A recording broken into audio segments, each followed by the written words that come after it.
гаргана. Охин нилээдгүй гүйж байгаад гүүрэн дээр гараад доогуур нь явах машинуудыг ширтэн зогсноо. Арай үсрэх гээд байгаа юм шүү дээ. Энэ охинд юу тохиолдсон бол? Саяны үйл явдлаас 3 сарын өмнө саяны гүйж байсан охин маань харагдах ба түүнийг Лилия гэдэг аж. Лилия харваас зөвлөлт холбоот улсын үеийн хуучны байранд амьдардаг нь харагдах ба жаацтай зураг энтрэ боогоод хааныг тийшээ явахаар бэлдэж байна илт. Энэ үед хонх дууран Лилигийн найз бололтой нэг охин орж ирэх ба Лилиж их баярлсан байдалтайгаар ээжтэйгээ хамт Америк явахаар болсон тухайга найзтай хэлдэг. Энэ хоёр удалгүй дэлгүүр ороод мань Лили тамхи зээлэр авах гэж оролдохч худалдагч нь юр халгаасангүй. Би удахгүй Америк явчихсан заа юу? Мусука. Энтергээд бас харааж мараагаад худалдагчийн нервийг бараад бас зүггүй гараа. Гадаа тэр хоёр ярилцсан сууха Лилигийн ээж нь тэнд амьдардаг Орос найз залуутай болж л дээ. Тэгээд ээж охин хоёрыг хамт авч явахаар болсон нь энэ байж. Энэ тухайгаа найзтай хэлэн Америк явна гэдэгтээ бөөн баярлсан охин Америк гэж тэр хабарныг орлох үеэр тэдний байрны дүү бололтой нэг хүү ирснэ. Юу болоод Америк гэдэг байгаа гэхэд түнд ч бас Америк явахсан тухай баяртай мэдээгээ хуваалцдаг. Орой галтгоондоо ээжтэйгээ ээжийнхээ найз залуутай хамт хоол идэж буй дүр зураг харагдана. Энэ халдсан нөхөр нөгөө Америкт байдаг хүн бололтой. Тэгээд ээж нь хэлж байна. Би найз залуутайгаа эхлээд Америк явнаа. Дараа нь чамайг татах тухай бодноо л гэж байна. Намайг үлдээх гэж байгаа мó гэхэд чамайг бүр мөсөн үлдээсэн ч чадна шүү гэж хэлэх ээжигээ сонсон Лилия гомдон өрөөндөө багасан юмнуудаа буцааж гаргаж тавьдаг. Энэ үед ээж нь найз залуутайгаа орон дотроо нилуурцгаан хоёулахнаа сайхан амьдрнаа гэж хэмнэлж байгаа нь Лилид сонсогддог. Маргааш өглөө ээж нь найз залуутайгаа явхаар машинда ачаануудаа ачаад байж байх үеэр буцаж орж ирэн охиндоо баяртай гэж хэлэхээр гэлүүг орох үед Лили түүнийг тоогчгүй суухаж дуртай дургууныг тэрвүүлсэн болох. Яг үндэ тоогчгүй биш л дээ. Зүгээр л гомцсондоо л ингэж сууж байгаа штэ. За тэр. Ингээд араас нь гарч гүгээд ээжигээ битгий хайж яваачтай гэж уйлангууж Лилийг харахад дотор зурсх юмэр. Даан ч ээж нь гэж нэг юм охин хаяад яваад өгнө. Лилия ээжийнхээ араас үлэн шавартай холилдон үлднэ хөрхи. Ингээд гэрлүүгөө ороод гомцсондоо ээжийнхээ бүх зургийг ураад сууж байдаг ч удалгүй хөрхи буцаагаад ливлүүлнэ. Яг нүгээр түүний хамаатны эгч нь орж ирээд чамд энэ байр томдноо. Чи байрны мөнгөний ч төлж чадахгүй. Миний амьдарч исэн жижиг байр чамд яг таарна.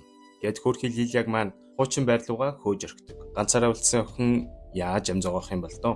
Өглөө хичээлдээ хоцроод орох үед нь шалгалтын хариу тарааж буй багш. Чи чинь Америк руугаа явж байгаагүй мó айн гэж ожилноо. Бас болоогүй чамайг сайхан ирээдүг хүлээж байна да гэд муу авсан хуцыг нөхтөл Лилия уурлан би сайхан амьдрнаа хараарай гэж хэлээд хаалга савн гарч оддог. Одоо ингээд бараг сургуулаа хийж байгаа мó да. Дүрсэлгтэн нөгөө Лилиягийн байрны дүү Володя гэх хүү саксны шийд рүү чулуу шидээд л байж байхаа ер нь л гэртээ харах дургу байрын хүү аж.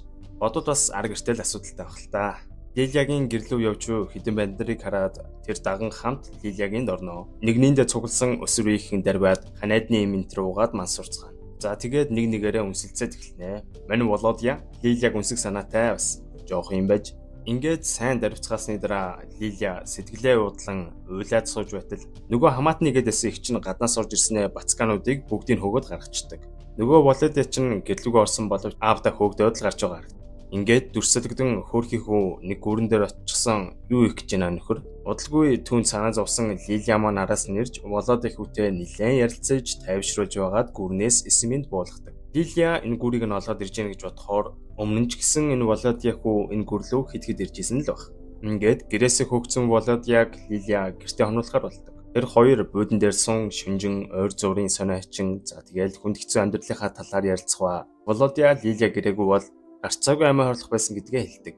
Бас таныг ийм байдалд орвол би ч гэсэн аварнаа л гэж авж байна. Дараагийн өдөр нь Лилия охин нөгөө томроод гарсан дэлгүүртээ ороод хүнсний зүйл авахч мөнгө багтаа байсан учраас авсан зүйлсээсээ дийлэхийг нь буцаад лангуунд нь тавьдаг. Ээжээсээ захидал ирүүлж юу над руу мөнгө явуулсан юм болов гэсэн гордлогтой үе шуудангаа үзэгч хов хосон байсаар л байлаа. За ингээд нөгөө ихэн дулзаад байсан ангийнхаа найзтай нийлж аваад байдгаараа хангалцсан. Ойролцоо хот руу галт тэргээр явж байгаа дүрс харагдана.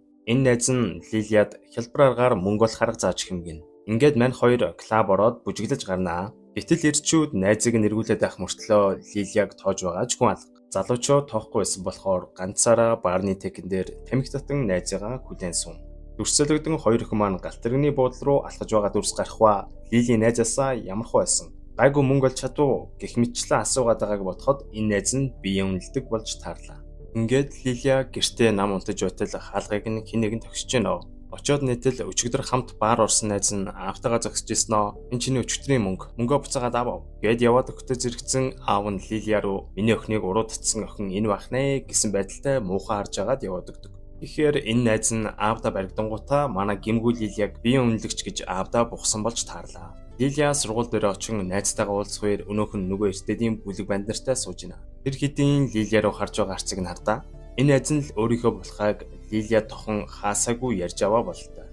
Лилияч өглөөний явдлыг гайхах асууж авах үеэр бандарын нэгэн нэрж тарахва нөгөө найз нь гинтэл би чиний олсон мөнгөөр яах юм? Над ч угаасаа л чиний мөнгө шүү гэж жишимчгүй худлаа ярин тэр бандтай яваад өгнө. Найзаач хатдаа. Энэ гайтай мөнгийг нь шидчихэд өөрийг нь ганц ойлгодог байрны дүү Володятайгаа болсон явдлын талаар ярилцсан сандал дээр сууж байх үеэр нөгөө банд нар чинь нэгнийхээ гэрээ балконоос Лилия охиныг завхан амтан биеэ үнэлэгч энтергээд болохгүйгээр хараан орилж байлаа. Энэ үед Лилия тоосон чинжгүй Лилия Forever гэсэн үгийг сандал дээрээс илэн сууж байдаг. Лилияг гэртээ харах үед тогны мөнгөө төлөхгүйгээд тогийн тасч өргөжээ. Гяс мөнгө олж тог байрны мөнгөө төлөх хэрэгтэй байсан тул Лилия охинд ганц л тусламжгүй хүн байв. Түүний хамаатны эгч. Заавас хамаатны хүн маань юм чин туслахгүйдээ гэж яваад очтол өөдөөс нь Лилигийн хоёр өрөө байранд амьдарч иж Лилияг огтхон чавч хэлцсэнгүй. Ээжтэйгээ адилхан бие зараад мөнгө олохгүй юу чи? Надад ямар ч хамаагүй гэж авч байна. Яасан ч өөдгөө юм битээ. Энэ кинон дээр ер нь хүн шиг хүн гарах нь уу? Галтгооноос нь ганц хоёр идхэн барьж аваад тэднийхээс гараад явнаа. Оройн гэрээсээ хөгжсөн Володя хүүтэй ярилцсан сууж байгаа харагдахаа өнөөдөр Володя хүүгийн төрсөн өдөр юм гин. Мөнгөтэй болохоор чамд бэлэг авч өгнө л гэж байна. Сэтгэл нь сайхан юм да. Мөнгө олох хэрэгтэй байсан тул маргааш нь гудамжинд гэрийнхаа хуучин юмнуудыг зарах гэж оролцсон ч хинж авсангүй. Энэ үед Володя түн дээрэн тэр хоёр хаягдсан барилга руу очиж сэлгүүцгээр шийднэ. Зөвлөлтийн үеийн хуучин цэргийн байгууламждэр дотор нь алхаж байхдаа Лилия аавыгаа цэргийн хүн байсан л гэж сонссон. Зүгээр ээжтэй маань унтахыг хүсдэг хүн л байсан гэж мэднэ. Гэж ярхан сэтгэл өвдмөр. Володя энэ барилга дээр гэрээсээ хөөгцсөн үед хаа ярьж хонд юм байна л да. Лилийг дагуулan өөрийнхөө хаяа хонголдог өрөөг үзүүлж байхдаа тэр хоёр цаван үнэрлэн мансуурцгаадаг. Ёстой зад загинчмар хогнууд юм да. Энд нээр муу гэж мэдтгүй юм бах та.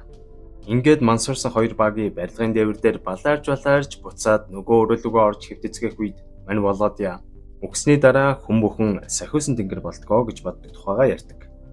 Үүнийг сонсон Лилияч нэг хэмэрлгүй байж байгаа тэндээс гарan гэрлүүгөө хардаг. Гэрлүүгөө орох замд дахиад л нөгөө шуудангийн харьцгаа шалгахтал энэ удаад ашгүй захидал иржээ. Нэ хартал нийгмийн халамжийн газраас түүнийг дуудсан байв. Маргааш өглөө нь эртлэн босож нийгмийн халамжийн газар горилготой яваад очтол хал хийсэн муухай мэдээ сонсхон тэр. Түүний ээж байх үргээсээ татгалзсан Лилияг өөрийнхөө хөвгт байлгахаас хассан байх нь тэр. Энийг сонссон охин хараад ээжийнхээ үлдсэн зургуудыг шатааж байгаа нь ээжигээ дурсамжаасаа бүрмөсөн арчих гэж байгаа юу л гэлтэй. Асран хамгаалах гэр бүлгүй идэх хоол байтугай тогчгүй болсон хөрхий охин нөгөө галтэргэнд сун хот явж буй дүр зураг харагданаа. Тэр мөнгө олохын тулд энэ замыг сонгохоор шийдсэн бололтой. Ингээд өмнө нь найзтайгаа орж байсан баарандаа буцаж ороод ганц үе залуусыг эргүүлэхээр бүжгийн талбайд бүжиж гарнаа. Бодолгүй нэг костюм өмссөн ахмиг насны ах ирээд Лилиятай төгссөн бололтой гэлүүгээ авч явахаар болдог. Ингээд гэрт нь ороод анхудаа энэ зүйл хийж үтсэн түнд үнэхээр амар санагдсан бололтой гарч ирээд шууд л буулжиж орхидог. Ямар л ойлгүй ах вэ угаасаа. Мөнгөтэй болсон охин өөрийн жижиг хоттой ирэн дэлгүүр орж овоо хөргөн хүнсний юм хом цоглуулад бас нүрэнд нь хөөхөн мишэл тодорсон байгаа харагдана. Зөвхөн өөртөө юм авсангүй. Володя хүүд бэлэг авч өгнө гэж амлаж байсан амлалтаач бэлтүүлэн саксны бөмбөг бэлгэлэхэд энэ нь Володягийн авч байсан хамгийн гоё бэлэг болдог. Дүрс солигдсон Лилия охин нөгөө дашин заа өмсөн нөгөө л галтэргэндээ суусан байлаа. Ингээд бааранд орон өөрийнхөө үеийн бололтой нэг залуутай чухмал харсч идэлцээд байж байтал нэг хөгшин ах дундуур нь зөсч орж ирснээр Лилияд санал тавин аваад явцдаг. Мань ахыхаас гараад явж байхдаа зэрэгцэн нөгөө бааранд харалцаад байсан залуу машинтайгаа дөгч очсноо хаашаа явах юм хүргээд өгөө л гэж байна. Гэтэл Лилиягийн хамраас цус гарсан байх ба саяны үйлчлүүлэгч нь цохиод авсан бололтой шүү. Мань залууч өөрийгөө танилцуулан яахчгүй зүгээр л хүргээд өгье. Санаа зовлтгүй. Гисээр байгаад машиндаа суулгаад аваад ив. Эддээ хүмүүс минь танихгүй машинд л сувдаа.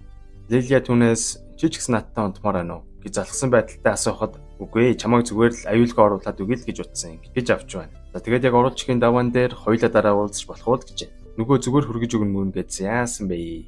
Лилияд мань залуу гайгүй таалагдсан бололтой энэ хоёр дахин уулзч болцохоор тохирлоо. Энэ хоёрын яриаг Володя хүүд сонхоор сонсон зогсож байхаа Лилия тэр залуу зүгээр л чамтай унтах гээд байгаа шүү дээ. Өдөр шөнөжин шалхан залхмаар. Ингээд товлсон өдрөө товлсон цагтаа Лилия өнөөх залуутайгаа болсон цагийг их сайхан өнгөрөөж өдөржингөө инээ баясаж ихээ сайхан харагданаа. Мань залууг Андрей гэх ба ер нь гайгүй залуу болтойдаг шүү. Эхний болзоон дээрээ бүр үнсэлцээл авлаа мань хоёр. Хэд хоног тэр хоёр болсон их л хурдан татансж яах өгөөд мань залуу Шведэд амьдардаг гэдгээ хэлээд хоёулаа хамтдаа тэнд амьдарцгаая. Энэ амьдралгүй газар юугаа хийхвтэ гэж санал тавина. Тэр орой Володя Лили хоёр ярилцсан сууж байтал тэдний гэрт нөгөө эртэдийн банд нар чинь дайраад ороод ирнэ. Ингээд Володяг тэндээс хүн Лили охиныг дарж аван бөөнөрөө бүлэглэн хүчрхийлж буй үнэхээр аимшигтай дүрснүүд харагддаг. Банд нар гараад явсны дараа Володя орж ирэхэд Лилия Володя тандан би чамайг новшин газар ганцаараа гэж үлдээхгүй. Надтай хамт Швед юу гэж хэлдэг. Ингээд Лилия Андреас Володя хүүхч гисэн хамт авч явж болох эсхийг асуунаа гэж Володяд хэлэгч юун Володяг асуух мантай. Найз залуутайгаа нийлураад завгүй. Лилия Андреас боломж гаргаад Володяг асуухч цаатах нь барааснаа шууд үгүй гэж чадахгүй. Үгүй яах вэ захирлаасаа асуугаад үзээл гэж байна. Угаасаа худлаа л да. Ингээд явх өдөрж ирж Лилия маань Володяд баяртай гэдгээ хэлэх гэсэн ч цаатах нь гомдоод гараад гүйчнэ. Ингээд Лилияг авахаар Андрей ирэн тэр хоёр машиндаа юмнуудаа хийж байтал мань Володя хүү гомдлын харцаар хараастай. Энэ үйл явдлыг нь харахаар ээж нь найз залуутайгаа явахдаа Лилияг хаяад явсан хэсэгтээ тунчиг адилхан. Лилия Володягаас уучлалтгүй дуудагч тултлаа гомдсон Володя цааш гүн оддог. Ганц өөрийг нь ойлгодог хүн байхгүй болсноос ч тэр үү яасан Володя хүү гэрээсээ баах юм авч гарч ирээд орцсондоо ун амиа хордлож орхино. Лилия Андрей хоёр нисэх буудал явж явах замд Андрей гинтийн зүйл хэлдэг. Түүний эмээгийнх нь би нэг мууцсан юм байх. Тэгээд эмээгээ эргэчгээд араас чинь яваад чи төрүүлээд Швед рүү очижээ. Манай захирал тосноо санаа зовтгоо л гэж байна. Юу л болох гээд байна да. Хөөрхий Лилияч нэг юм бодлого Андрейг үнсээд удалгүй араас ирээрээ гэд анх удаа хилэндээ салхнаа. Онгоцон цоож үзээл пассворттой болж малцсан манай хүнд итгэл найдварын гэрэл дахин гэрэлтэж эхэлж байгаа нь илт. Анх удаа танихгүй улсад ирж Лилия маань эск буудлын дээр буух үед түүнийг Андрейн захирал гих нэг Швед бололтой нөхөр тосч авнаа. За ингээд машинд цун явж явах үеэр пассвортыг нь нэхэд авчлаа шүү. Ингээд Лилияг нэг байрны хідэнж давхар тэмдээ нэг байранд оруулснаа гаднаас нь соожлоод явчлаа. Энэ ч ноото шүү. Хөөрхий Лилия хүн энд Андрейтай амьдрах юм шиг байна гэж бодон хөргөгчөндөх мууцсан юмнуудыг нь хаян хөөрхөн цэвэрлэгээ ичгээд усанд ороод байж байтал гаднаас нөгөө нөхөрч орж ирснэ. Угаалгын өрөө рүү орох үед Лилия болоочтой гуй гэж орилохва. Үзэгдэл солигдсон ванны хүшиг энтер салаад унтсан. Лилия охины царайнд нөгөө итгэл найдварын гэрэл нь байхгүй болсноос харахад одоо л юу болоод байгааг гадарлаж ихчвөө мэд. Тэр Андрей гэдэг нөхөр зүгээр л Лилияг Швед рүү хүний 8-нд явуулсан байгаа нь энэ байж. Бүх зүйл буруугаар иргэснийг ойлгосон охин хаалгаанууд нь тусламж гуйгч нөгөө нөхөр чинь доор намдэрдэг бололтой. Гүүж орж ирснэ. Чи яагаад хүмүүсээс тусламж гуйгаад орилоод байгаа? Ингээд байвал чамайг алж орхин шүү. Эсвэл чамайг цагдаад барьж өгөөд нутг руу чинь буцаагаад тэнд манай хүмүүс чамайг ална. Гих зэрэгээр хөөрхий охиныг зодон айлган сүрдүүлдэг. Ингээд мань нөхөр Лилияг машиндаа суулган 9 жорын эрэгтэйчүүдэд биеийг нь үнэлүүлж ашиг хийж байлаа. Энэ бүх яргаллыг Лилиягийн өнцгөөс харуулдаг ба яг нь эсгүүдийг харуулхад нэлээд эвгүй тул бүтгүү гаруудыг ингээд талд харуулжээ.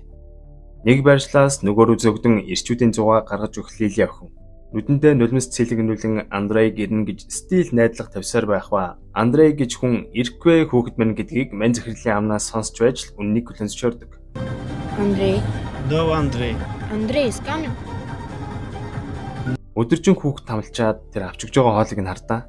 Лилия охины зүудэнд нас орсон Володя хүү орж ирэх ба тэр сахиусан тэнгэрийн далавчтай байгааг бодоход өөрийнх нь хэлснээр сахиусан тэнгэр болсон бололтой. Энэ үед тэрээр Лилияд нас орсон гэдгээ хэлээд амиа хорсондоо харамсаж байгаа. Чи л ийм үйлдэл хийж болдгоо юм шүү. Чи ганц л амьдрна гэж амжилан загч байгаа нь нэгийг бодогдуулахаар. Яг энэ үеэр Лилия охин зүуднээсээс ирэх ба энийг дөнөөгчөө орж ирээд нүрэ хурдан бод. Үйлчлүүлэх чүлээгээд байна. Хурдал гэж захиргаатахад угаалгын өрөөнд орон эсээ хажлан нүрэ албаар муухай бодон өөрийнхөө зүгээс эсэргүүцлээ илэрхийлэхэд мань захирал охиныг амар загин зодчихсноо машиндаа суулган үйлчлүүлэгчдээр аваачиж өгөөд мөнгө аваад охиныг оруулнаа.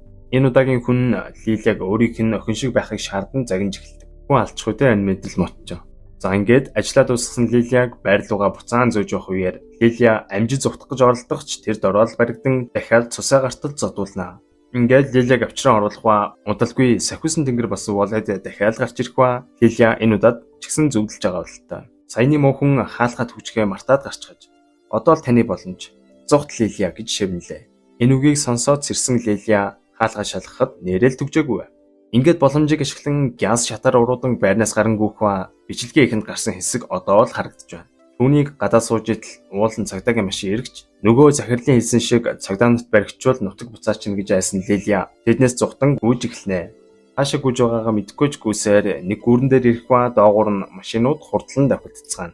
Доошоо харж хэсэг зогсноо шийдэмгийгээр гүүрний хашлахыг давах үеэр Володягийн сүнсч юм уу дүрсч гэх юм уу гарч ирснэ. Лилияг дахин бодож үзэх хэрэгтэй сануулж гүүрнээс буухыг гуйдаг.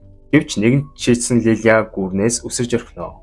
Удалгүй түргэний тэрэг Лилияг авч явж байгаагаар харагдах ба энэ үед Лилия нүдэнэх үед түүний нүдэнд хоёр үзэгдэл харагддаг нь эхнийх нь тэд яг нутгаасаа явахын өмнө Андрейн санал татгалзаж байгаа харагддаг бол хоёр дахь нь Володятай хамт нөгөө хаягдсан байшингийнхаа дээр хоёулаа сахиусан тэнгэр болчихсон хөгжилдөн байх дүр зураг байлаа. Өөрөөр хэлбэл Лилия маань шархаад алгүйгээр нас барсан гэдгийг илтгэж байгаа юм шиг байна. Нас барахынхаа өмнө Андрейн санал татгалзах ёстой байсан гэдэг харуулсал нас барахын өмнө төрсөн юм шиг байна. Ингээд кино маань төгснө. За тэгээ та дэд энэ кино ямар хөө санагдав да? Би л хэдэн жилийн өмнө YouTube-ээс энэ киног олж үзчихсэн. Тэгээ тухайн үедээ үзчихэд вау ямар dark кино вэ л гэж бодчихсон доо. Сэдвэн лав надад үнэхээр хүнд санагдчихсан тухайн үедээ. Энэ киног үзсний дараа надад лав хэд хэдэн бодол төрсөн юу вэ гэхээр үнэхээр яг ээж нь Америк явж чадсан болов эсвэл яг Лили шиг өөрийнхөө найз залуу гэдээсэн залууд хууртаад бас хаанагтай очсон те хүний гарт орчихсон байж ах үдэ гэдэг бодол төрсөн. Ер нь ингээ харахаар ядуурлагтай улсад нэг иймэрхүү өсвөр насны охтууд хараа айлтгүй байдлаар бэлгийн мүжлэгт ордгийг айгүй энгийнээр харуулсан юм шиг санагдсан. Бас тэр Володя найзынх нь хэсгүүч гэсэн эвгүй байгаа үстэй те. Аав ээж нь хайгардгүй, гэрээсээ хөвгчдөг, тэгээл энтэн тоноглоо явж идэг. Манай улсад ч гэсэн 2000-ад оны их үед Монгол охид эмэгтэйчүүд яг энэ кинонд гардаг шиг гадаад улсад сайхан өндөр цалинтай ажил хийдгүүлнэ гэж хуурч авч яваад биеийг нь үнэлүүлж исэн хэрэг бол зөндөө гарч ирснийг зарим үзэгчид маань санаж л байгаа бах те. За тэгээд ер нь танд гүйлтгүй ер нь таны ойр орчимд хараа хяналттай эрсдэл дунд байгаа өсвөр насны эсвэл бага насны хүүхдүүд байвал аль болох цагдаа нийгмийн халамж энэ төр гээд холбогдох байгууллагууд нь мэдэгдэж байгаарай. Ингэснээр бид нар одоо